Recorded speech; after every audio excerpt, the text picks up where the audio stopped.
Okay, excellent. Welcome everyone to this IES Forum, Assessing and Addressing Radon. It's great to see so many of you here today. I'm delighted to be joined by three expert speakers who will be exploring how radon levels can be assessed, as well as the regulations for buildings in the UK in relation to radon and the best practice in managing it. We're going to hear from all three speakers today, and you will then have the opportunity to ask questions. But please do submit these in the Q&A option at the bottom of your screen at any point during the presentation, and these will then be read on your behalf later on. Thank you very much for logging in. I'm now really pleased to hand over to your chair for today, Dr. Richard Boyle. Richard is Senior Technical Manager at Homes England and is a member of the IES's Land Condition Community Steering Group. Thank you very much, Richard. Over to you. Cool. Thank you very much, Natalie, and hello and good afternoon to everyone. Thanks for that introduction. It's a pleasure to be chairing today's event.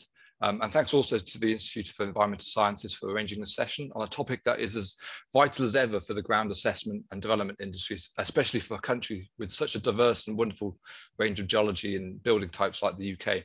So we have three technical experts for you on radon. I'm not going to dwell on this at all, so hand over for the speakers. All probably need no introduction, but I'll introduce them all in turn and go over before all the presentations. So our first speaker is John Naylor. He's Technical Director at Ground Gas Solutions and has over 20 years of real-world experience dealing with hazardous ground gases. John currently sits as the Vice Chairperson of the Radon Council and actively seeks to promote radon awareness and good practice within the industry, helping deliver training to fellow professionals in the sector. Our second speaker is Steve Wilson, who specialises in investigation, assessment and mitigation of ground gas, including radon in hydrocarbon vapours. Steve has written several key technical papers on this subject and has contributed to most technical guidance on ground gas assessment and mitigation. And then last but no means least, our third speaker is Robert Tyler, who has dealt with contaminated land in local government for over 20 years and for the last 15 years in London. Robert is a committee member on the Geological Society Land Contamination Group and is on the National Contaminated Land Officers Group. So we have about 15 to 20 minutes for each speaker, and then we'll go on to questions and engage in debate. As Ethne said, please post your questions, comments, observations in the chat, and we'll get to as many as possible. This is your chance to ask anything you want to the three leading experts in the field, so don't please hold back. So over to John, please. Thank you. Thanks, Richard, for the introduction. And today I'm just really going to go through the basics of radon and just a real quick overview of the UK guidance and legislation for you. So hopefully nothing too fantastic, and I think hopefully you'll pick up a little bit before my fellow speakers, Steve and Robert, take over. I'm now just going to share my screen, hopefully, to the presentation, and hopefully you can now see my screen. Yes, thank you. Thanks, Ethne. Okay, so covering the four areas. What is radon really? Where is it? What does it do to us? And again, as I said, what the UK regulation is at the minute. So what is it? It's, funnily enough, a gas. That's what usually it's referred to, and why we're speaking to you today. It's a gas. But it's rather than a molecule, which is most of the gases and vapors that we deal with. This is an atom. Okay, so what's special about radon? Well, it is a gas, so it can get into the houses and homes and places where we work and live, and we can breathe that in. But importantly here, it's radioactive. So we've got a radioactive gas that's now coming into properties and places where we live and work. Other little nuggets of information about radon is it's quite dense. So a density there, 9.73 grams per cubic centimetre. So that's about 8 times heavier than typical ambient air. Okay, but also as a human and our senses, bear in mind that with radon, you can't hear it. I'm sure most people will get that one. You can't touch it either. It has no taste. You can't see it. It's not a coloured gas. It's a colourless gas, and you definitely can't smell it. So as far as the human senses go, radon can be present, and unless you've got some kind of a detection system to look for it, you won't know it's there. So really, that's what we're looking at with radon. But what does it come from, and what's important? So when we talk about radon, we're really talking about the isotope 222, and within that, the decay series. So it's the daughter products from radon 222. Its direct parents, the radium-226, and its source rock is uranium-238. So it comes from the geology around us. But there we have the radon-222, and after about 3.8 days half-life, it decays. Okay, and that decay creates an alpha particle, and then we get another product here, which is called polonium-218, which has an even smaller half-life of just 3 minutes before we get another alpha, before we go through various transitions, eventually ending up in stable lead. But essentially what's key here to remember is that radon-222 is a gas. Once it's got into the building and has that alpha decay, the other sort of daughter products there are all basically solids. They plate out onto particles in the air and onto the walls and furniture and so on and so forth, so basically become dust. Okay, but we are concerned really primarily about radon-222, but also the alpha particles emitted by, in principle, these two polonium-218 and 214 products as well. So that's what we mean by radon-222. And an alpha decay, for those that are not familiar, basically the nucleus of the atom basically splits, and we get 2 protons, 2 neutrons breaking off. Okay, so that's your alpha decay there as well. So how do we measure radon in the UK? Well, there's different ways, as always, to measure different quantities of different things. But here we use the unit, the becquerel, okay? And it's expressed as a volume and a cubic meter. So becquerels per cubic meter. So just to give you an idea of what 1 becquerel is, if you can imagine a square or a cubic meter box, cardboard box in front of you now, okay, and just click your fingers once a second. 1, 2, 3. That's equivalent to 1 becquerel per cubic meter. Okay, give you an idea of what it is. Don't mix up becquerels with effective dose through sieverts or microsieverts. They are different. If you do read some of the text that goes along with radon in there as well, and a lot of the stuff as well is from America, and they use different units, or they use picocurie. So just bear in mind that the units are different when you're reading into radon. So where do we get it? And again, I'm looking just at the UK context here. It's primarily been looked at in the UK through the use of radon maps. I'm sure most of you are aware of those. And on the left there, we have the what was the Public Health England, but now the UK Health Security Agency's map there of radon affected areas of the UK. So England, Wales, Scotland, and Northern Ireland.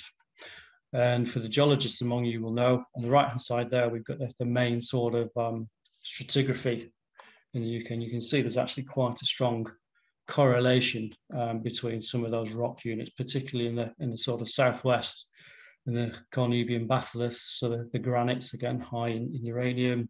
We have the Jurassic rocks just coming up there through. There's quite some dark bands there. And also Wales, where we have a lot of organic dark shales as well. Scotland, we've got, again, more granitic intrusions, particularly around Aberdeenshire, there as well, that, again, can rise to quite high levels of radon. But just bear in mind that these maps are based on probabilities, and it's more of a probability of an actual house, a home, having more than 200 becquerels present within it. So imagine you try and click your fingers 200 times a second, and that's the kind of what we're looking at for it to be above the action level, current action level in the UK. So what I would say with these maps, these radon affected areas, is, and particularly as I found through my career, is that although you do tend to find higher concentrations in the high risk areas, that is not always the case. We do find some areas, so what we call the white tile areas or lower probability areas, having some quite high concentrations too. And we can talk about that in discussions to the reasons why that might be. Okay, so very much so is for me, that map is indicative and should be used with caution, and you need to understand read the text around what those maps and plans are telling you. UK background levels of radon. Well, if you go outside and you breathe, well, we've all got to breathe, haven't we, if we want to live. The typical UK background concentration is 4 becquerels. Okay, so wherever we are, we will be exposed to some level of radon. And what we're told is that outside, basically, we've evolved with this gas. It shouldn't really harm us, or really not really add too much risk to us going about our daily lives. But inside the UK, a typical UK home, that level increases 5-fold to about 21 becquerels per cubic metre. Okay, and the reason for that is quite simple. We're building a sealed box, or more sealed box with current regulations, and that's allowing the gas to build up more within that property, within those buildings.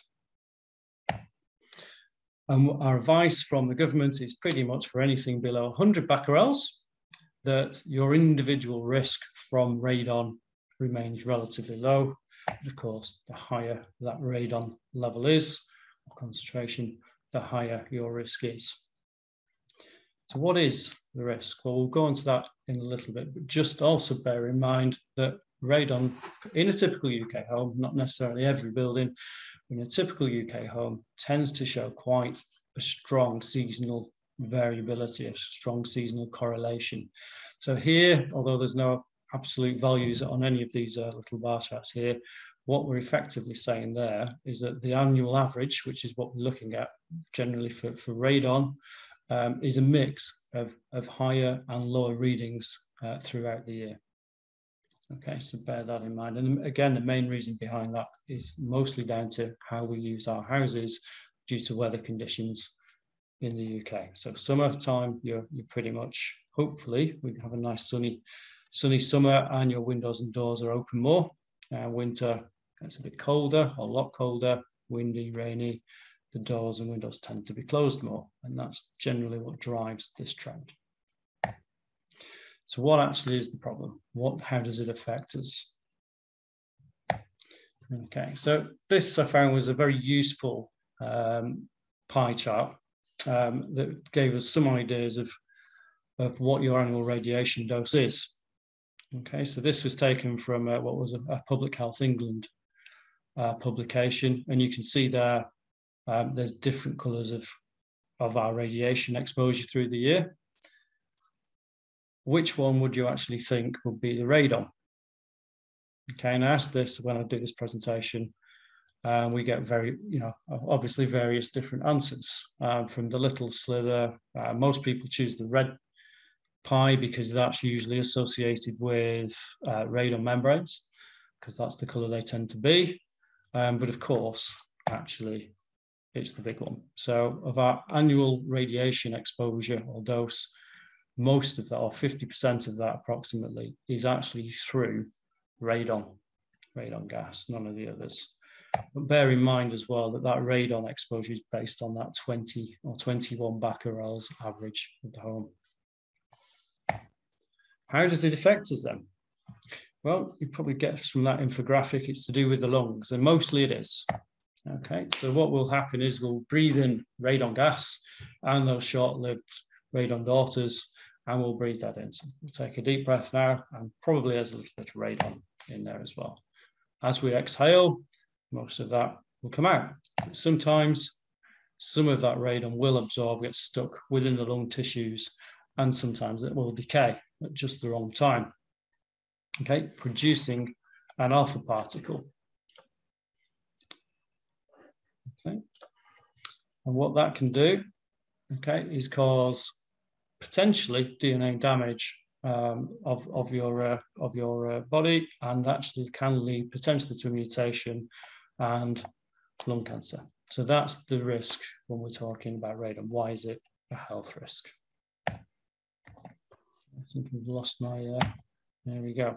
So we look at related deaths just to give it kind of a picture of to where it is.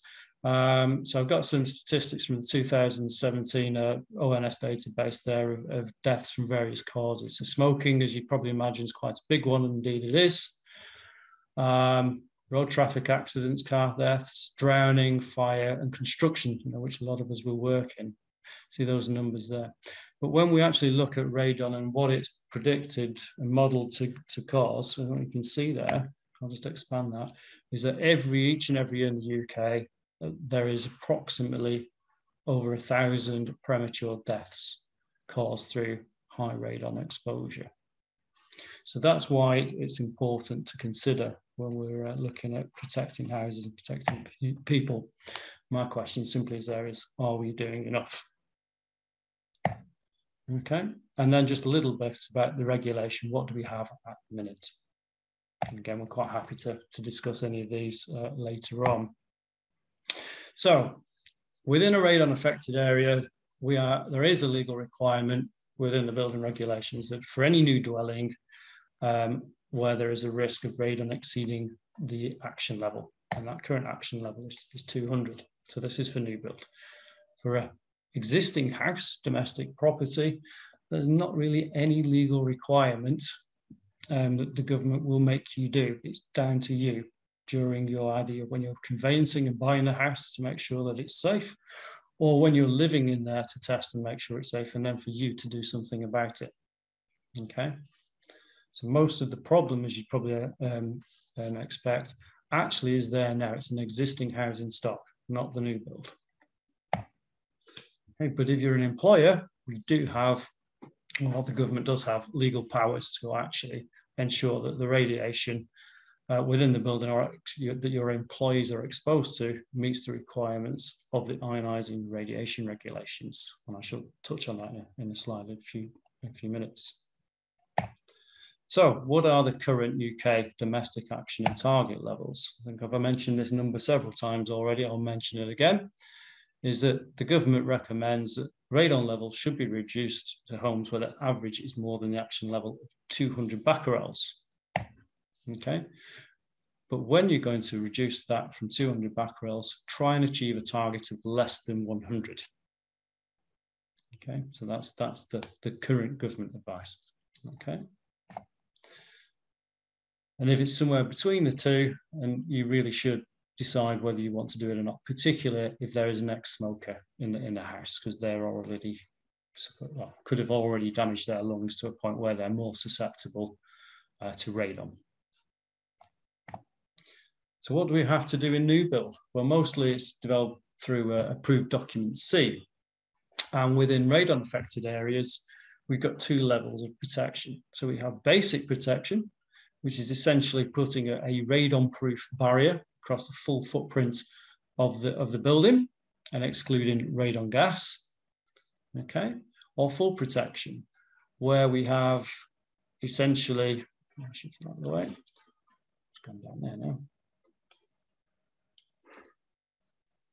where we have a subfloor void, which is traditional build, certainly in England and Wales, not so much in Scotland, where we have a subfloor ventilation that we use for other gases quite handily, and or the inclusion of a radon sump system, which can be activated following testing. Interestingly enough, full protection does not include the fan. It does not include activation of that fan. That's typically left to the homeowner. Okay, and for further information on that, we've got the good practice guidance within BRE 211 that does actually say in there, that installing it requires good quality assurance and verification, and ideally radon testing done within the first 12 months of occupation or use. Just a little note there on radon affected areas. In England and Wales, from approved documents, see that actually doesn't kick in for the sort of basic protection until 3% probability in England and Wales. But in Scotland, that is actually 1%. So there are regional differences between some of the countries. So just bear that in mind too. But one thing I would say is there's actually nothing basic, I don't think, about getting a membrane across a floor slab, okay? Getting this right is really key, and it requires skilled workplace, it requires awareness, and it requires follow-on trace to be really careful and make sure that membrane survives intact, okay? And that's not that easy. For any of you that have actually been out doing any verification works, you know exactly what I'm talking about. If we go back to the sort of employee and HSE sort of regulation, we've got the ionising radiation regulations. Okay, so it's a HSE that enforce these. And effectively what they say is you go around and test your workplace and building, and if it's all below 300 becquerels as an annualized average, all good. If it's not, then you need to do something to reduce that through building management. And so long as you do that and can show that it's below 300 becquerels, that's that. They don't really want to apply the IR to those buildings.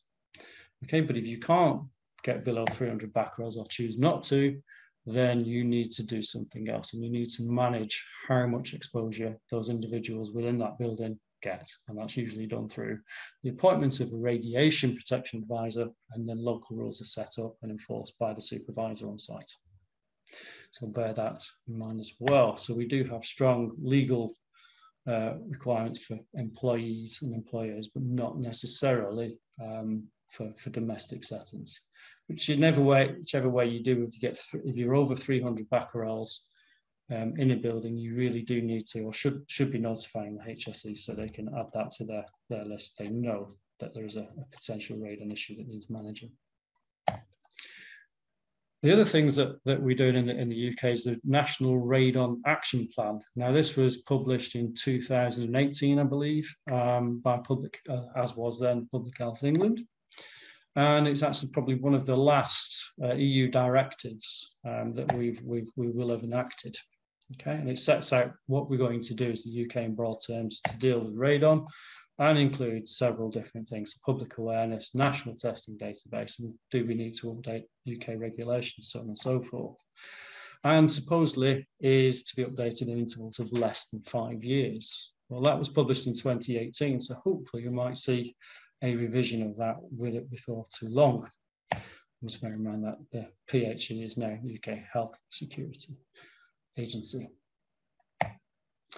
Just a couple of slides to finish off with now. If you do want to know more or look for a home for other fellow radon professionals, the Radon Council is an option for you. There's the website address on there as well. And if you're interested in becoming a member, please contact the secretary there as admin@radoncouncil.org. And pretty much that's me. So hopefully you found that useful and interesting. I'm now going to pass over to Steve for his presentation. If I can now stop sharing the screen. Right, cheers. Thank you for that, John. Right, let me find my screen first. So you will see a couple of similarities Okay. in this. So a consistent theme. Right, let me get that full screen. Okay, offer. So yeah, so really what I'm going to talk about is essentially radon, as John's said, comes from the ground, or the majority of it comes from the ground. And my question is, should we treat it the same as any other ground gas in the terms of investigation and assessment? So it moves through the ground in the same way. It's diffusion and advective flow. It moves into the buildings in the same way as other ground gases. Again, either advection or diffusion. So the question is, should we assess it in the same way as we assess VOCs, carbon dioxide or methane, taking into account the fact that the health effects are entirely different because it's radiation. But let's remember that the approaches, the most common approach that people use for VOC assessment, the J&E, part of that is actually based on modelling that was done by Nazaroff, looking at radon ingress into basements. So there's already crossover in the approaches already.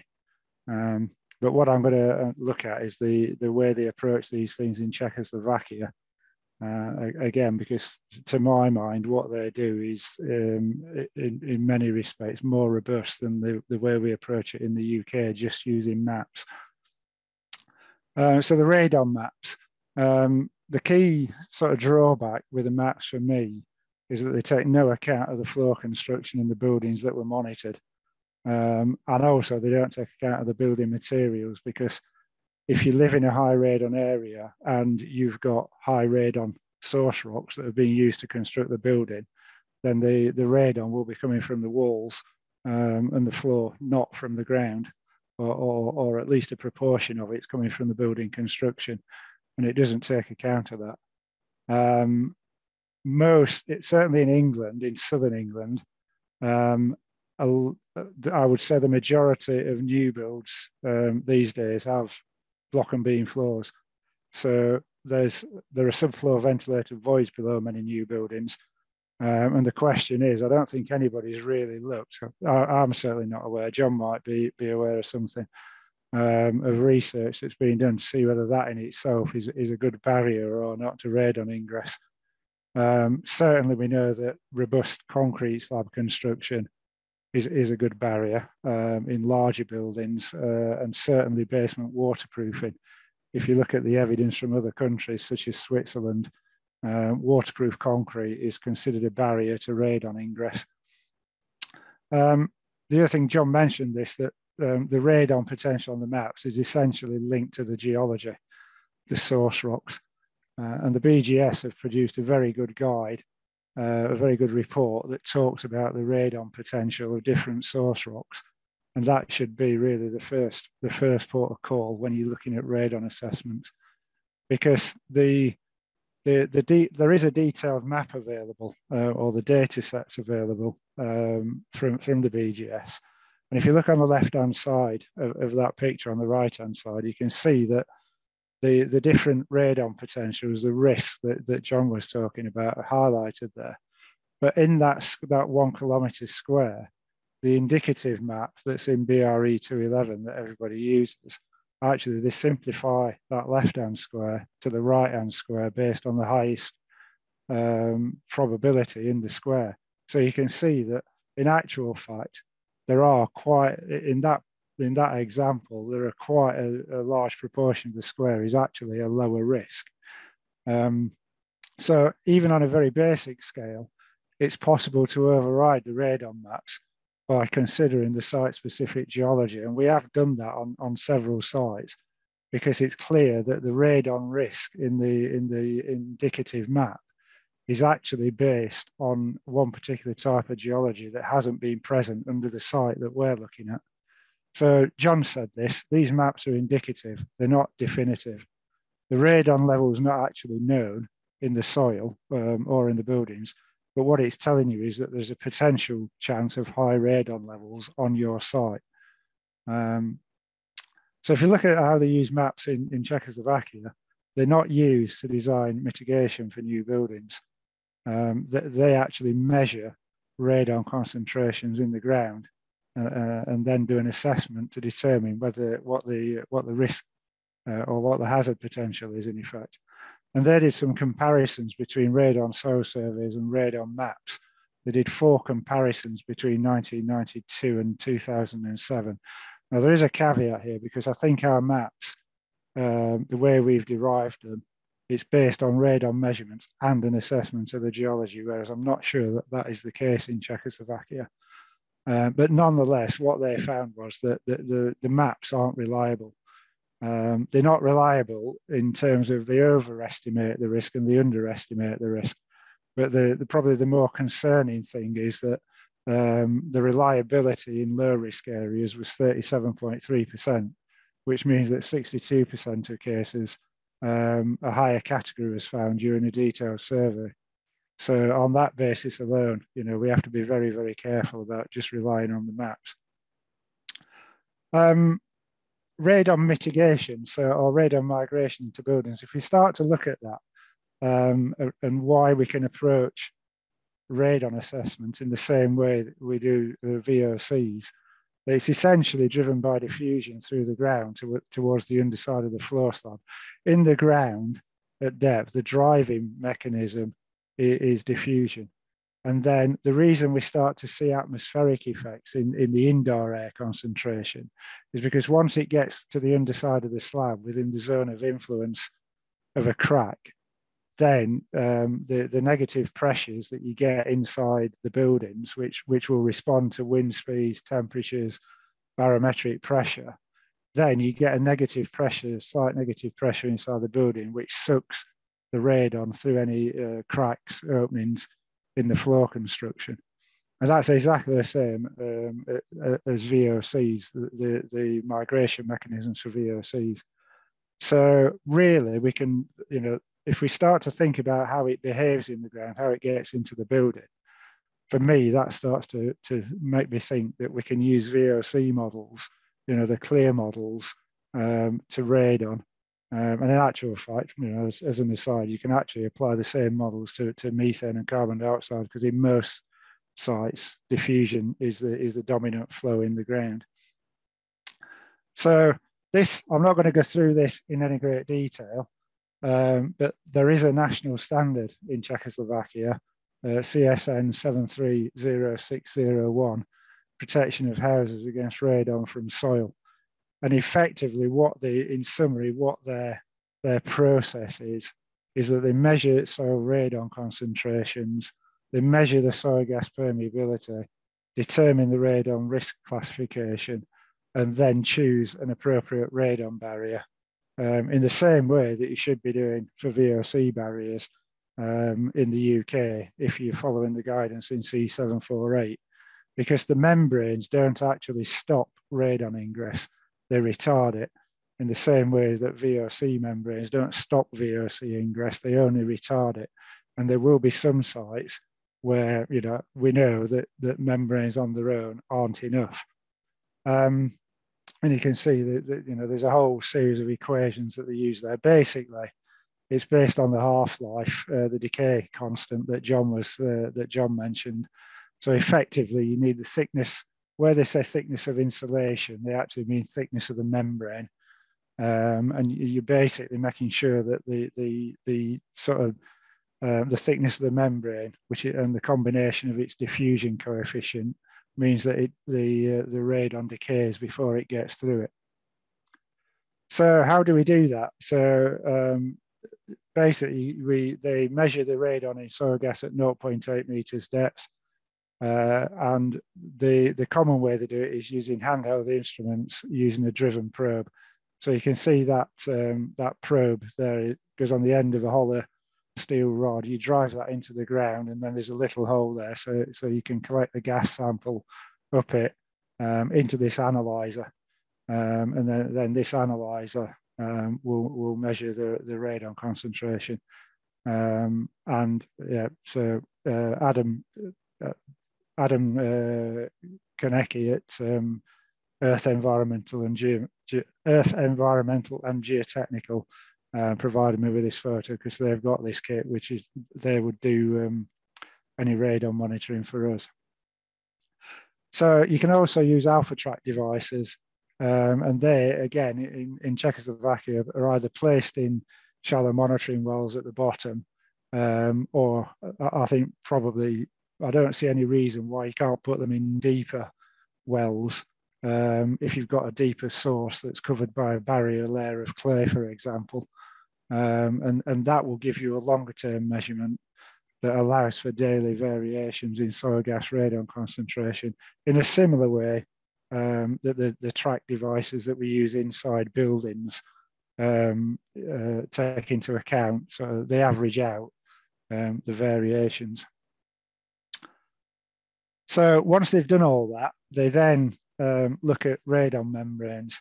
And I'm just going to finish off with sort of looking at that, because I think in the UK, we get a false sense of security in terms of radon membranes and the quality of the membranes that we put in. Because historically, if you go back a long way, if you're old enough like me to remember these things, historically, it used to be 1200 gauge DPM with tape joints, 0.3 millimeters thick. And I doubt if any of those membranes were installed without being damaged. They were certainly not put in that well in the early days. And to be honest, I suspect even now are not that put in that well on a lot of sites, because certainly from it is improving, but I still see people, they treat radon membranes as not a big deal compared to methane and carbon dioxide membranes. So the BBA have actually now require them to be 0.4 millimeters thick for improved robustness.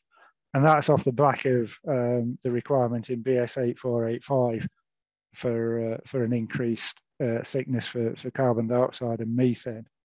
But certainly in the sites that I've seen, well, I said usually is probably too strong a word, but there is still a significant proportion of them that are installed by ground workers, general operatives. And as John said, yeah, installing membranes, whatever they're for, is a skilled job, and you need skilled workers doing it. And you need the people on site to understand not to damage it afterwards. And thickness, you know, the thicker the membrane, you can't absolutely stop people damaging things by cutting through them deliberately or drilling through them deliberately. But 0.4 millimeters, all the radon membranes on the market at 0.4 millimeters, if you drop a screwdriver, a lightweight screwdriver, vertically onto those membranes from about 300 millimeters up, you will put a hole in them. And to my mind, that's not robust enough. If you go to Europe, the minimum thickness for a radon membrane is 0.6 millimeters. And on some sites with higher radon concentrations, it might even need to be thicker. So 0.6 is an absolute minimum from a robust point of view, but also if you've got a lower diffusion coefficient, then it might not be sufficient even to stop diffusion of radon through it. Most radon membranes in the UK are LDPE, and this has a higher radon diffusion coefficient than HDPE. So if you look at membranes for a given thickness, HDPE has a lower radon transmission rate, which is something we should be thinking about maybe. And I had a quick scout around on the internet when I was preparing this presentation, and even now, certainly there are some products on the market that are recycled material. Now we are getting better at recycling plastics, but I'm still very, very nervous about making a thin sheet membrane out of a recycled material. Yeah, and there's a reason it's advised against in BS 8485 for methane and carbon dioxide membranes. So I do think we have to think carefully about that as well. So this is just a graph to sort of summarize that. You can see that most are LDPE, so the diffusion coefficient in those products can be as high as 6 times 10 to the minus 11 meters squared per second. And if you look on this graph on the right-hand side from some work done in Czechoslovakia, this is for a basement, so it's a 2 meter deep basement, so it is a fairly onerous situation. But you can see to the thickness of the membrane to meet the requirements for internal gas concentration, it's not meeting it at 0.4 millimeters thick. Yeah, so all the ones up there, you need a much thicker membrane, depending on what the permeability of the soil is and the soil radon concentration is. That is, so if you look at, I've just took this off a manufacturer's data sheet. So this is one that's commonly available in the UK, 8 times 10 to the minus 12 meters squared per second diffusion coefficient. Even that, yeah, if you've got sort of a higher source radon concentration and low permeability, or even, to be honest, a fairly low source radon concentration and a high permeability soil, then that membrane isn't thick enough to stop diffusion through it into the basement. So we really do need to look a bit more closely, I think, at what products we're using in radon protection. So I know Robert's going to talk about this just to finish off. Robert's going to talk about basements in more detail. But my view is, if there is no identified source, should basements require radon protection? My view is no, but I know other people have different views. But a basement with either waterproof concrete construction or a waterproof membrane that's polymeric, i.e. plastic, should have adequate resistance to radon ingress. The reason with a waterproof membranes that they're probably okay is that they're a lot thicker than a radon membrane. Usually they're 0.7 and normally probably 1 millimetre or more thick. So they have got enough thickness to stop the radon. Now, new basements are likely to have one or both of those, waterproof concrete and a membrane. Residential development could quite possibly have both if it's new build. And habitable basements are actually well ventilated to do with moisture. You have to ventilate them to get the humidity down. So is the radon risk in new basements actually lower and not higher? Because it's frequently said basements are high risk. Well, actually, new build basements possibly aren't higher risk than other types of construction. And in BRE 211, it does actually say that waterproofing measures will also often satisfy radon protection measures. And on the right-hand side there is just some Swiss guidance that says laying extensive gas-tight sheeting on the outside of a building is appropriate if it is not constructed in continuous reinforced concrete. So they accept that reinforced concrete basement construction is a barrier to radon. Post-construction internal monitoring, PHE recommendation is for internal monitoring. I've said 1 year, as Jen said, it's up within a year. Now, you will find many people in the radon industry inferring that this is a legal requirement or saying that it's mandatory. It's not, it's a recommendation. And I would ask the question, is it sensible? It's certainly not a universally accepted position in the development industry and not in environmental consultancy either. Yeah, and given the use of these thin membranes and what I've just said, I think there probably is, in a lot of cases, quite a high risk of finding radon. And is it a sensible approach for residential new build? Because the message really is buy a house and then see if it's safe a year later. And it also fails to recognise the stress and expense for new house buyers that this would cause. Because you've then got to ask, as John said, you might have a sub-slab depressurisation system in there, but who's paying to put the fan in? I think only if there's a clear non-contested process for any remedial works without any disruption to the residents who've bought the house would this be a good idea. So the question is, should we actually be specifying suitable radon membranes? Really what John was saying. Yeah, we should be looking at the quality of the radon installation and also actually looking at water pipe ducts, because we know from gas world that the majority of the gas comes up into the building via water pipe ducts that haven't been sealed. And I suspect that that is also the case for a lot of radon ingress as well. So we need to look at that. And then finally, with about 2 seconds left, so a quick case study. Essentially, we looked at a basement in Dublin. We looked at the radon diffusion coefficients for the concrete, which had been measured, and for the sealing compound, which was used in the joints, which was injected via these tubes. So instead of water bars, you've got these injection tubes where you inject resin into the joints. And effectively using conservative published values for groundwater radon concentrations, looking at partitioning out of the groundwater in the same way that we do for VOCs, but specific to radon. We demonstrated that the concrete provided a better radon barrier than putting a radon membrane around the basement. So thank you. And as with John, I'll be pleased to answer any questions at the end. So apologies, a minute over. So I'll hand over to Robert. Thank you. So first of all, thanks to Ethne and Richard for inviting me to talk today. I mean, it was back in December that I kind of started a GISML chat on kind of radon in low risk areas, and I thought that was a really useful discussion.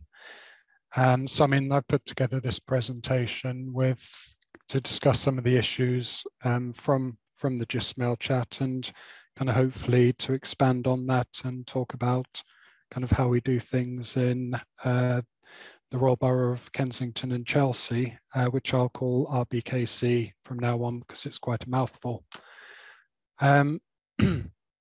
So that's kind of what I'm going to go through today.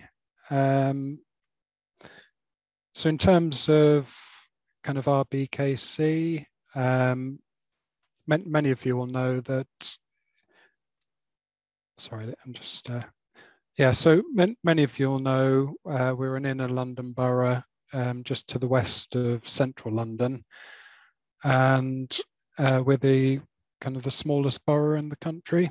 We've got just over 150,000 residents, 90,000 kind of residential properties, of which 20,000 are social housing.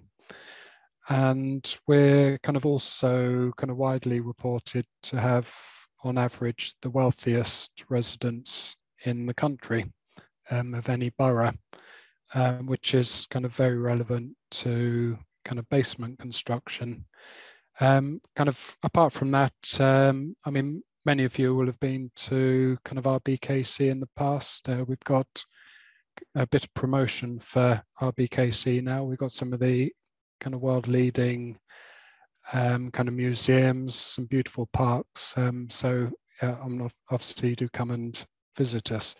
Apart from that, as you can see from the map in the bottom right there, that's the kind of the radon map from the Health Security Agency website. We are in an area that's identified as having a low probability of radon.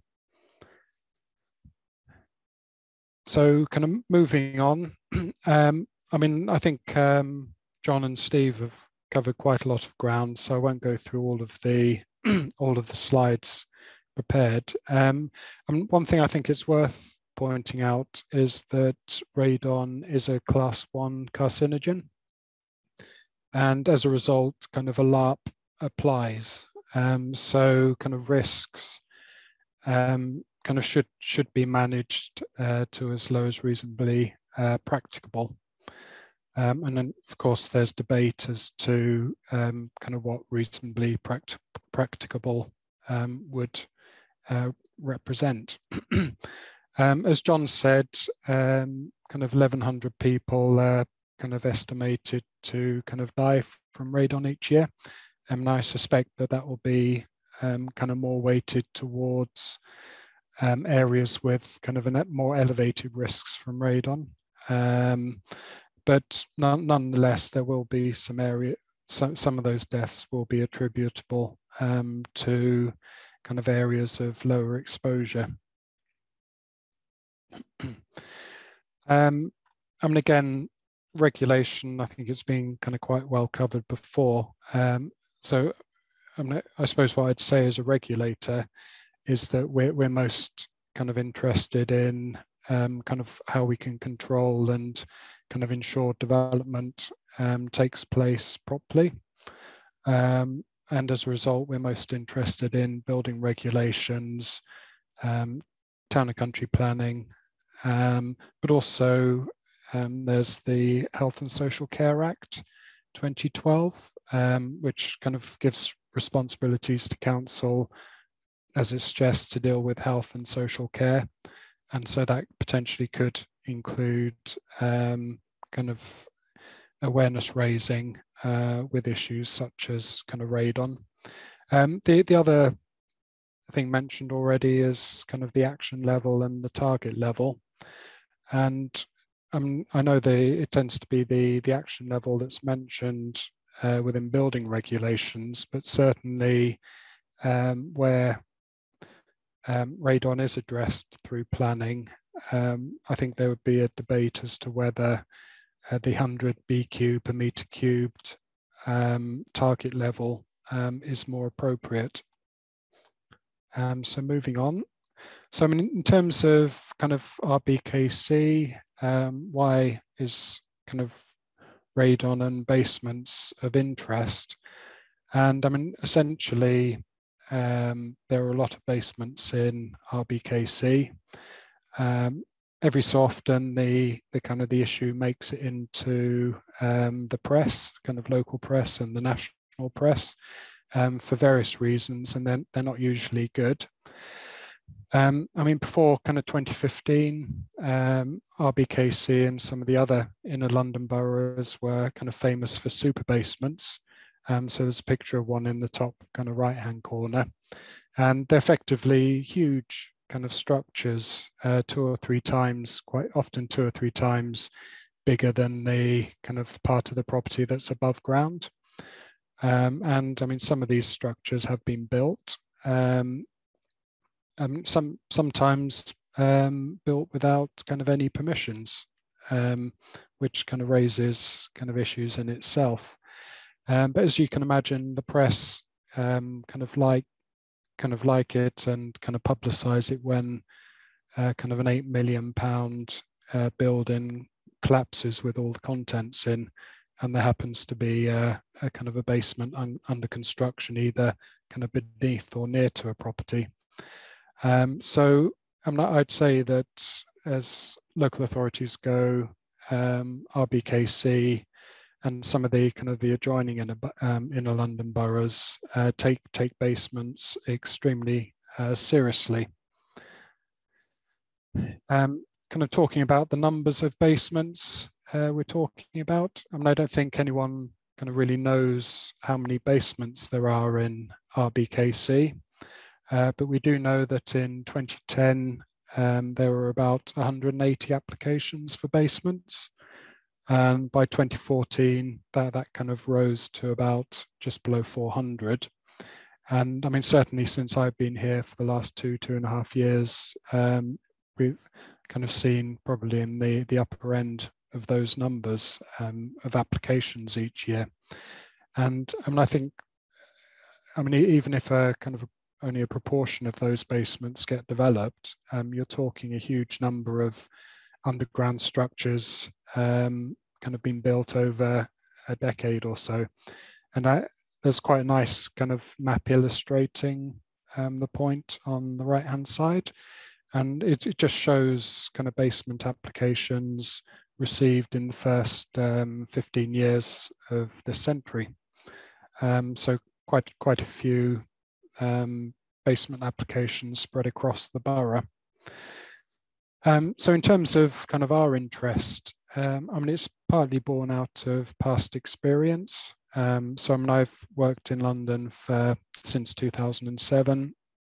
In my previous borough, we were dealing with a site, and the developer happened to, I should say, my previous borough was also predominantly in an area of lower kind of risk from radon. And the developer happened to undertake some in-ground radon monitoring and kind of found significantly elevated radon levels. And that was in an area of 2 or 3 meters of made ground overlying kind of London clays. And so not necessarily where you'd kind of expect to find elevated radon. In that particular instance, the developer decided to kind of install kind of full radon protection into the foundation of the building. And that was, that didn't have a basement, that was a ground level development. I mean, certainly within our team, we've got kind of a wealth of experience, and so we're aware of kind of the requirements of the UK radon strategy and approved documents C and BR211. In terms of kind of national data, there's a huge amount of data available nationally for monitoring. And I think the graph on the right-hand side of the page is kind of really tells a good story. It's taken from the Health Security Agency Radon in Workplace Basements document, and it kind of identifies proportions of basements that exceed specific levels of radon. And so the first kind of 3 sets of data there, the green, pink and light blue, relate to kind of commercial basements in non-affected areas.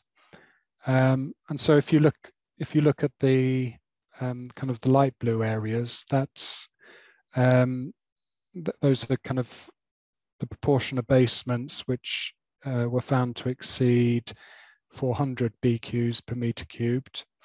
And as you can see, for all types of basement, you've got around 10% of the basements that were found to kind of exceed the 400 BQs per meter cubed. You look at specific kind of industry types. I mean, if you look at offices, those appear to be between about 10 and 15.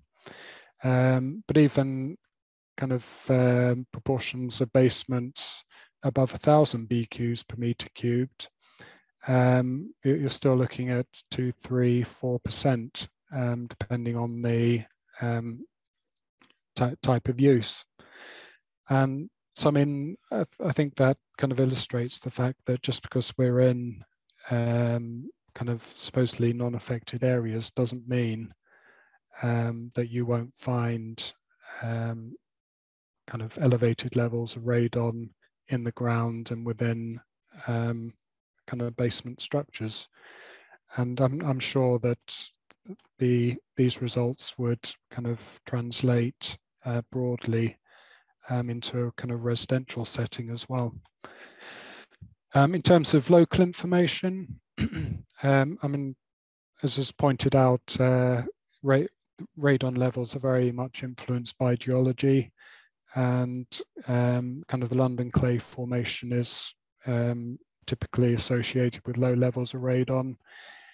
Some of the superficial deposits can be associated with elevated levels of radon, but generally, excuse me, generally I think the expectation is that in a borough like RBKC, you wouldn't expect to find kind of elevated levels. And I mean, that's broadly borne out by kind of local data. Ground and water consultants very kindly provided me with some central London data from monitoring that they've undertaken on healthcare facilities. And I mean, looking at the UK target level, which I know doesn't directly relate to kind of commercial development, but just as an indicator for a kind of a residential setting, 95% of the basements monitored were below the UK target level, and 5% or kind of 2 particular basements were found to be above the UK target level. So I mean, for me, that kind of demonstrates that we can find kind of elevated radon levels within a kind of an area of perceived low risk, such as RBKC. I mean, it's worth noting that kind of one of the kind of most elevated values was approaching the action level, and kind of one of the highest levels was actually found in an area that's typified by shallow-made ground over London clay, where you wouldn't necessarily expect to kind of find an issue. So, I mean, in terms of regulations, yeah, I think it's worth kind of highlighting that in terms of health and safety, the HSC kind of make it clear that within kind of workplaces that are kind of underground, which includes basements, risk assessments should include radon measurements, irrespective of where the basements are located. I mean, I mentioned before that our main interest is building control and planning. I mean, in terms of building control, and I think Steve mentioned this, typically a well-constructed waterproofing system should protect against radon. At the same time, I mean, it's very clear within BR 211 that kind of all basements are at increased risk, regardless of their kind of location. But I think from a local authority point of view, and particularly coming from an urban authority, the biggest question in terms of building control is who regulates building control. I mean, you'll find in many London boroughs, 70 or 80% of building control work is carried out by kind of private companies. So as local authorities, we don't routinely get to see kind of plans and how decisions have been made for those developments. And obviously, as a regulator, we kind of want to see kind of what's happening at individual developments. And so kind of as a result, we kind of prefer regulating through the kind of the planning route, because as long as planning permission is needed, we can kind of include requirements. I suppose it's also worth mentioning that, I mean, in terms of messaging, what I tend to find is that the requirements in low risk areas tend to be kind of hidden. So for example, for building control, if you read the approved document C, you wouldn't instantly know that kind of basements were of concern irrespective of whether they're in an affected area or not. And it's only really when you start reading through BR 211 that you find the references to kind of the susceptibility of kind of basement developments. And kind of similarly in terms of planning requirements, obviously the National Planning Policy Framework's underpinned by Part 2A, which doesn't actually regulate naturally occurring radon. It's not covered by the Part 2A regulations. If you actually start kind of digging a bit deeper, if you look at the planning policy guidance associated with the National Planning Policy Framework, it's there that you find references to kind of naturally occurring hazardous substances such as radon. So, I mean, you could quite easily get the impression that you can't regulate radon through planning, whereas I think the reference to it in the planning policy guidance does actually enable us to kind of deal with radon through that route. So in terms of kind of how we deal with radon in kind of basements in RBKC, it's kind of through the planning route. We have a specific condition for ground gas and vapor, which includes kind of reference to radon. We also have a kind of guidance that accompanies this particular condition, which sets out kind of our requirements. And I'm sure there won't be many surprises here, but for kind of basement developments, we tend to require historical and environmental information, kind of a ground gas and vapor investigation and assessment report, a remediation strategy, and also a kind of validation report, which includes kind of details of any unexpected contamination encountered during the course of the development. I think some people, when they hear that that's what we require for basement developments, many of which are kind of quite small developments by themselves, they usually kind of think that's maybe a bit too much information. What I'd add is, I mean, I mentioned before that RBKC take basement developments very seriously, partly because of the number that we get. And so we actually have, as an authority, a basement supplementary planning document. And this requires quite a lot of information to be provided upfront to the authority as part of a planning application. And so, I mean, often we get kind of a suitable level of historical and environmental information through the at the application stage. There's also a requirement for intrusive site investigation, which usually includes kind of trial pitting across a site and kind of one or more borehole locations, usually with combined groundwater and ground gas monitoring wells fitted, primarily to take groundwater readings, but they can obviously be used for ground gas monitoring as well. And quite often we get kind of some initial indications of waterproofing measures to be kind of put into the basement. I suppose other considerations that are included within the guidance are kind of the option to demonstrate that the proposed foundation will mitigate ground gas risks. And I mean, this is an example of one of the better systems that get proposed. It's kind of a cavity drain membrane system.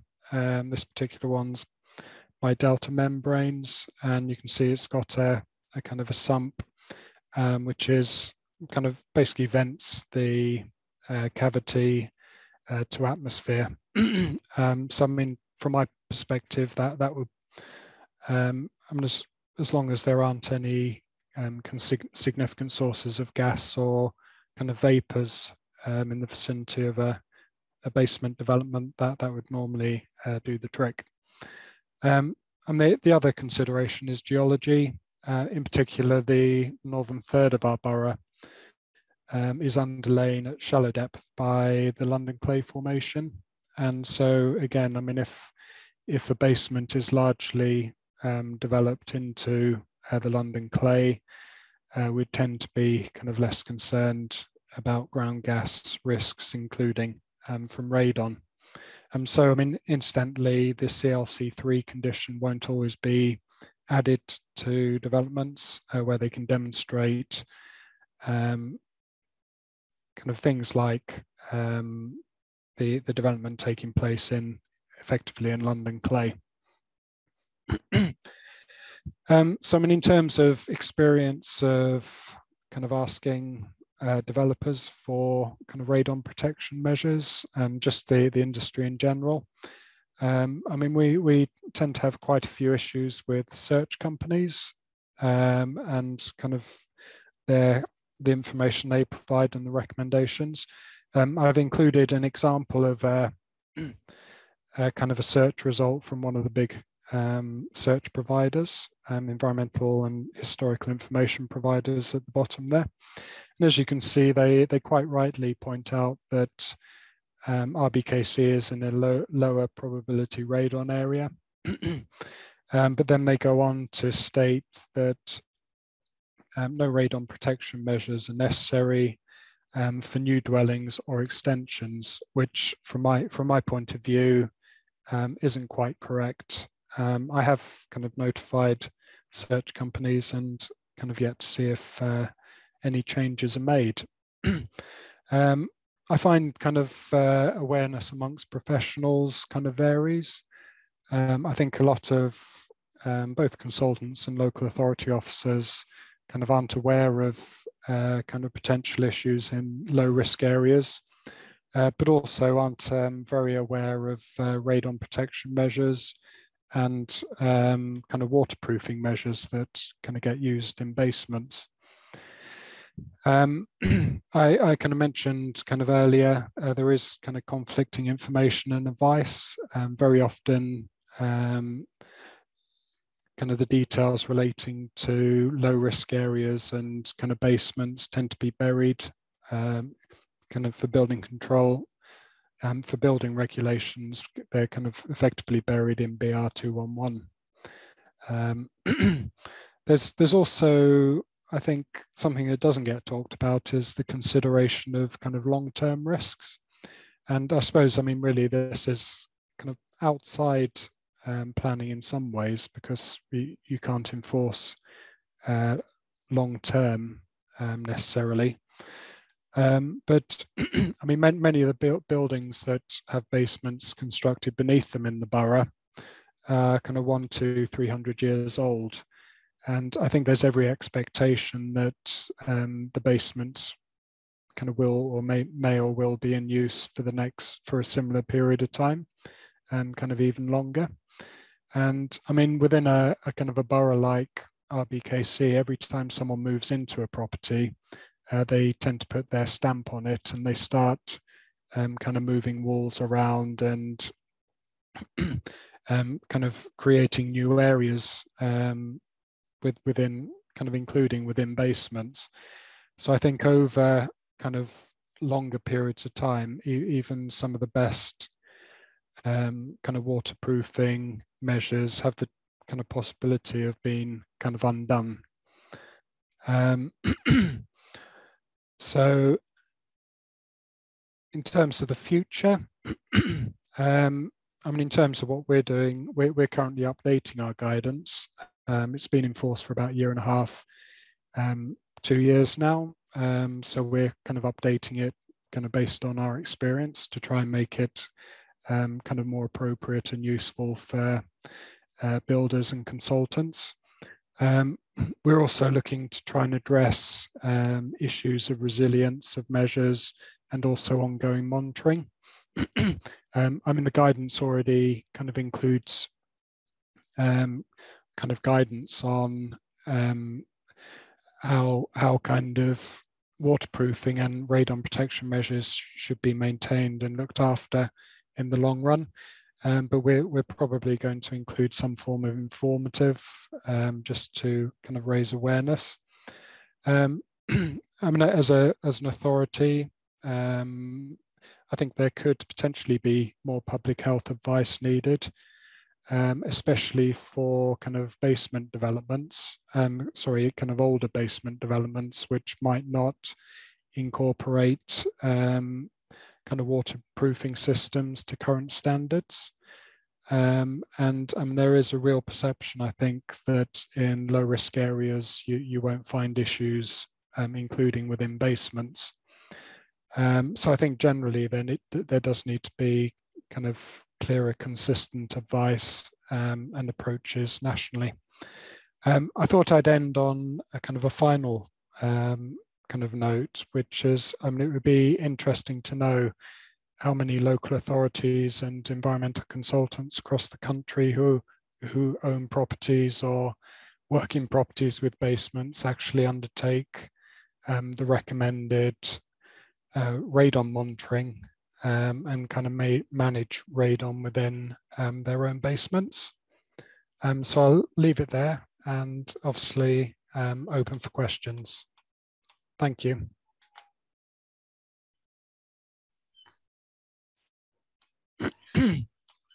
Smashing. Well, thank you so much there to John, Steve and Robert. I told you they're all experts and wasn't proved wrong there. So perhaps if you could all three of you come back on again, please. Got a bit of time for Q&A, and certainly we've had some interesting discussion in the chat so far. But I think one of the things that was sort of raised from this was there's certainly appears to be like two camps that might be out there. One is radon protection measures, just like other ground gas protection measures, should just be installed as default across the country. The other is we keep to the risk-based approach that we currently have. I mean, do you have views on that? Perhaps if we go around and, yeah, John first. Stop straight away, John first, and then perhaps Steve, and over to the local authority sort of view, please. Yeah, if I don't mind diving in first there with that one, Richard. And it's a really, really good question, and not an easy one to answer. I know, for instance, you know, the Republic of Ireland have gone down the route of putting measures in every building, new build. Is it working? I think time will tell. But I think the last stats I saw was that 50% of them were, rather than, you know, they're quite pleased with that. The problem is, I find, with current practice in the UK, and the level is, if I think even Steve mentioned this, was radon membranes are just not treated the same way. In fact, gas membranes aren't treated with care really, unless somebody stood over them and watching them and making sure they're not damaged. So the chances of just letting the industry rip with putting in radon protection everywhere is, for my mind, ludicrous at the minute. I wouldn't do it. Strong words there. Thank you, John. So yeah, Steve? Yeah, well, yeah, I mean, I agree. I think you do have to be careful about drawing comparisons with Ireland because their geology is different and they've got far, radon is far more prevalent than it is in the UK. But the fact, we know from gas membranes, as John said, they don't get put in properly. And part of the problem is that historically with methane and carbon dioxide in particular, we've been putting gas membranes in where they're not required. You know, the majority, to be honest, probably 80–90% of them aren't needed. And then people just don't treat them with respect. Now, probably, I would say that there is more requirement in the UK for radon membranes, you know, in reality than there is for methane and carbon dioxide membranes. You can't say that the majority of the ones that are installed aren't needed, and yet they're still not treated with the same respect. So I think it's absolutely, it's got to be put them in where they're needed and only where they're needed. Make sure they put in properly and make sure they're treated with respect, which is really just, you've just heard that from John. Yeah, I'd completely kind of agree with what's been said. And I'm certainly in RPKC, I don't think we've got any intention of trying to regulate anything that's above ground in terms of radon. And I mean, really with basements, most of the time it's just kind of checking what measures have actually been put in. And I think these days, 2/3, 3/4 of basement developments, the waterproofing kind of will kind of usually do the trick. It's only kind of in some cases where you get kind of substandard kind of waterproofing that there kind of may be concerns. Yeah, definitely. So thank you for that then. And I just advise everyone, I don't know whether you've turned on the chat function, you can just click it at the bottom of the screen. There's some really interesting comments that have been posted, including a couple of links. We're not going to have time to go through everything, unfortunately, but we're going to take an unprecedented step here and rely on technology, which might not work. But we have someone on the call called Zori, who's from the UK Health Security Agency, who's just asked to come on. And there's been a few questions about some of the mapping that's been provided. And it's got some views on it. If IES Ethnic bring perhaps Zori on, please. Yes, could you hear me? Oh, yeah. Yes, thank you. Good. Okay, thank you so much. Okay, my name is Zori Derekchieva, and I'm working in Radon Group, UK Health Security Agency, which previously was NRPB, HPA, and PHE. And what we have been doing, we are producing UK radon maps. In fact, our UK radon map is based on measurements and geology. And it is made with collaboration with BGS. So our maps are quite complicated. They include statistical analysis, however, they include very deep knowledge of geology. And it is done, as I said, in collaboration with colleagues from BGS. As you mentioned a few times, but I don't know how much this is understood, there are probability maps. And also indicative maps. For that reason, indicative or probability is more or less the same. Why is probability maps? Because we say, okay, there is probability that so-called radon not affected areas, that the probability to have a high radon above 200 becquerels per cubic meter is quite low, between 0 and 1, but it's not 0, which means that there could be a small chance to have some properties with high radon. And for that reason, we provide an advice. The only way that you know that your home has radon or workplace is to measure. So it is quite clear message that we deliver. And for that reason, not only us, but a lot of colleagues worldwide think that our maps are actually very complicated, but not only this, quite good. And some of the European colleagues, they try now to follow up with what we have been doing here for more than 30 years. So-called check method of measuring radon soil gas. It's interesting method. But how about you have quite big construction area, and you take several samples of soil gas radon. And I know this for certain because I have been watching presentations and discussions. On this quite big plot, you could obtain very different radon levels from radon soil gas. But not only this, normally the depth of which this have been taken is between 80 centimeters, 1 meter. However, when you excavate quite deeper, and then you put a lot of things on top, and then you don't know what the radon, indoor radon it will be. It is very complicated to model a soil gas radon and derive from this indoor radon. This is done in Europe for 30 years without success. For that reason, our approach is very simple. We have to measure it. And of course, the radon membranes are great to prevent radon from ingress, but they have to be installed properly. This is the only thing. And if someone decides to do some kind of modification of their house, obviously radon membrane could be compromised. It's not good. I think that we have been more or less following everything, and we agree with all you say, but I just wanted to clarify. Radon maps, why we are using, how we are using. And my colleague Tracy, she's a specialist and she has been doing studies of radon basements.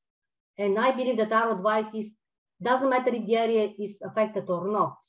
If you have a basement, you have to measure radon in this basement. Thank you so much for giving me the opportunity. Smashing. Well, thank you much there, Zoe. Yeah, straight from the source of the information there. So thank you for that. Yeah, so I mean, just on that sort of, Steve, just go to you. I mean, obviously, it's sort of in the first instance, but you mentioned that there is some potential for testing. We don't often do it in the UK, I have to say, in site investigation. So how do we avoid, as you rightly pointed out, building a house and then coming along within a year and measuring it? Because, for example, I work with developers a lot of the time. Homes England is effectively the National Regeneration and Development Agency for England. I don't think we'd like to take the liability that those houses might not be fit for purpose, and nor would any other developer out there. So how can we get better data before we put the houses up or other buildings?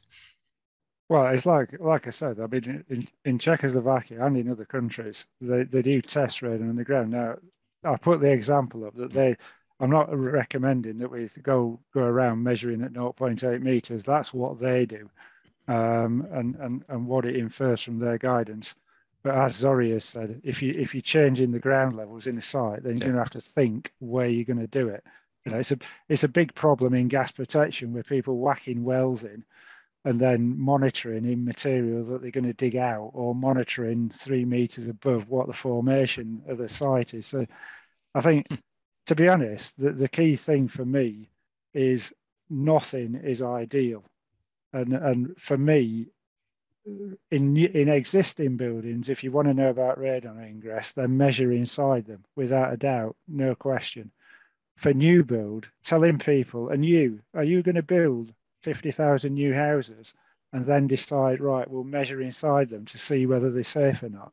It doesn't seem to be a particularly sensible idea to me. We can actually, if we take the approach and do it rigorously, and that's the problem, to me, it's more robust to actually stop the problems in the first place. And the modelling, you know, the modelling that they use in the Czech Republic, it's all extremely conservative. It's got factors of safety in it, because we know, you know, to me, everybody says modelling. To me, it's actually a design equation, because I'm an engineer, and the models that we use are design equations. But at the end of the day, you have to have your brain in gear and think, well, actually, is that a sensible answer? And bringing materials on site, you know, we should know. It's not actually anything I've actually thought about, but for gas, we do it for gas. We don't allow people to bring materials on site that are going to produce gas below a building, or that are going to produce VOCs below a building. So actually, should we start specifying that, you know, for radon? Because if we are bringing in granite fill and subbase, is that potentially a source? I don't know. That's quite an interesting point. And yeah, the amount of cut and fills that happen across the country. Yeah. So I mean, Robert, thanks, Steve, from a regulatory point of view, what's your view then? Yeah, I mean, I think I kind of agree with what Steve said, and I think from a regulatory point of view, it's potentially problematic in terms of enforcing. I mean, you could, as a regulator, require monitoring after a year, but it would come down to the reasonableness. You'd have to have a conversation with your planners, and it's quite possible that different planning authorities would come to different conclusions on what was reasonable. So I mean, I think if anything like that was to start being done, you want it done at a national level with kind of proper national guidance. And I suppose what I'm quite interested in is, I mean, I mentioned kind of search companies and the advice that they give. And it'd be interesting to hear what Steve and John kind of think about the guidance that some of the search companies are given, especially, I mean, even in low risk areas, kind of existing basements where we know that you could get elevated levels. I mean, should there be more of a system of kind of testing in basements as part of the conveyancing process, irrespective of kind of the area that you're in? Well, in terms of what it says on a search company's report, I would place no weight as a consultant. Yeah. And my liability, I would place no weight whatsoever on whether they're saying it needs gas protection or not. Yeah. You know, I would look at the factual data that they've provided, and then for radon even, we would always go and look at the geology to see what the geology is, because the opposite side to what I was saying is, and what Zori was saying about the UK radon maps being linked to geology.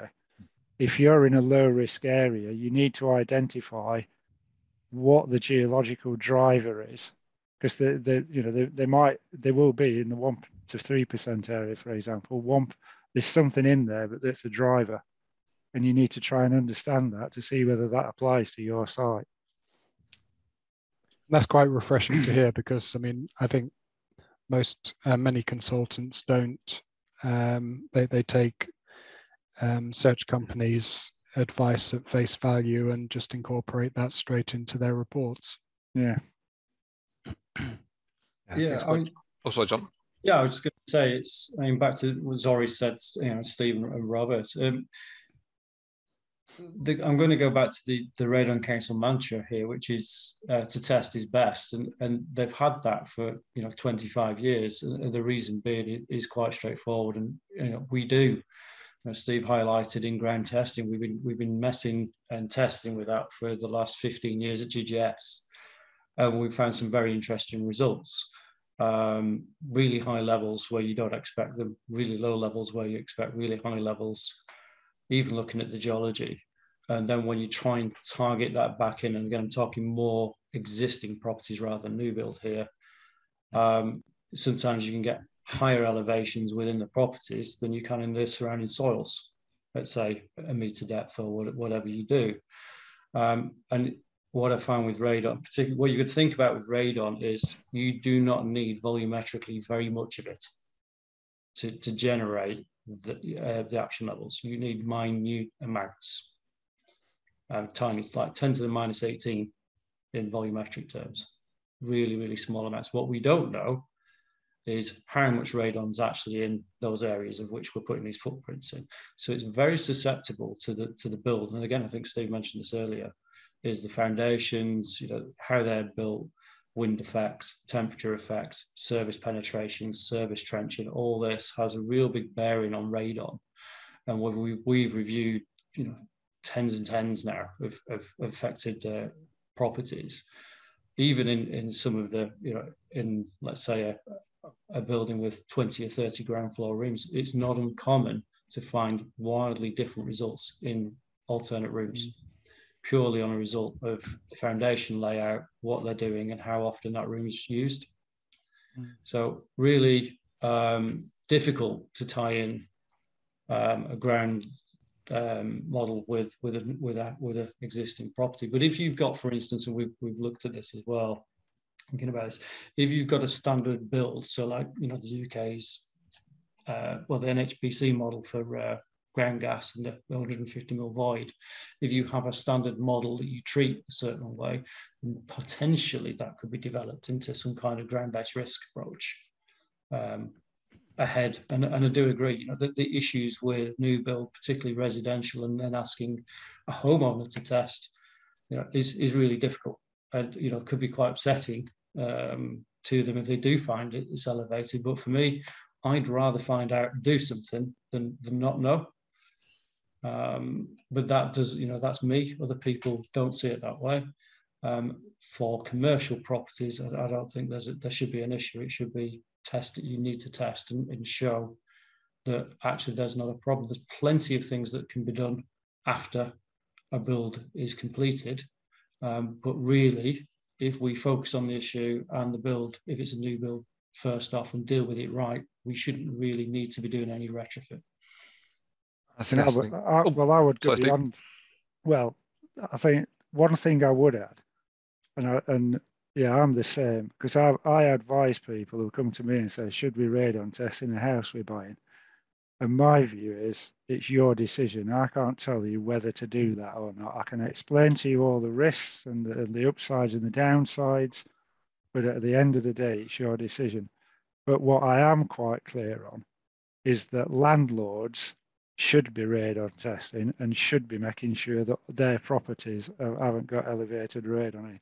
Because to my mind, that's a different situation where tenants haven't necessarily got the choice. So there's another distinction to be made there as well. I suppose from my point of view, it's kind of concerning that you do have kind of search companies which are used by many people to buy properties, seemingly offering kind of incorrect advice. And you speak to them and they say, oh, this is the advice of the Health Security Agency. And so maybe, I mean, is there possibly a need for the Health Security Agency to kind of monitor the advice that search companies are giving, just to make sure that it is correct? Yeah, I think we've discussed quite a lot of interesting things today. I can't believe time has gone on straight away, and terrible chairing. I've already gone over time, so I do apologise. But thank you, obviously, to the three speakers today, John, Stephen, and Robert. We've certainly all learned. I certainly have some very interesting things about radon. Thank you also to Zoe, and again, the chat. Please direct people to it. There's a lot of interesting things there, including a few links. So that's it for today, and just going to pass back across to the IES. So thank you again. Well, thank you so much. That was a really brilliant forum. Thank you to our speakers, Steve, John, and Robert, and to Richard for chairing so well today. It's great to see so much discussion. It's obviously a topic that people are really keen to talk about. So thank you all for coming and for taking part. We're just about to wrap up, but just a reminder that don't forget to record your attendance at this webinar on the IES CPD tool if you're a member. And just to let you know that the next webinar that we're holding is an Institute of Air Quality Management webinar, which will be held on the 11th of May. And this is on the HVAC system's role in improving air quality in buildings of all types. And you can register for this on our website. Thank you so much to all the speakers and to everyone today. Have a great rest of your day. Thank you very much.